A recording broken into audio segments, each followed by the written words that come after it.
চারপাশে অনেক মানুষের সাথে দেখা হবে, অনেক ভিড় ঠেলেই কিন্তু এগোতে হবে। অনেক কথা আপনার কানে আসবে, শুধু আপনাকে যেটা করতে হবে সেটা হচ্ছে ইগনোর। জীবনে কিছু মানুষ আবর্জনা ছড়াতে আসবে, তাদেরকে আগাছার মতো উপড়ে ফেলে দিতে হবে। লাইফ আপনার, বাউন্ডারিও আপনাকেই সেট করতে হবে। নেগেটিভিটি যেখানেই দেখবেন সেখান থেকে নিজেকে দূরে সরিয়ে নিয়ে আসবেন।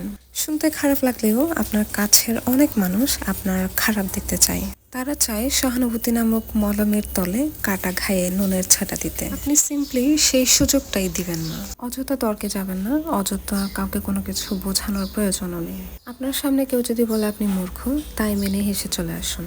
নিজের সময় এবং এনার্জি বাঁচিয়ে নিলেন, বেশ কেল্লাফতে। যে যাই বলছে বলুক, যে যাই ভাবছে ভাবুক, নিজে হেসে চলে আসুন এবং নিজের সিদ্ধান্তটা নিজেই নিন। যারা নিজের সিদ্ধান্ত নিজে নিতে পারে তারা আসলে জীবন সম্পর্কে জানে এবং বোঝে।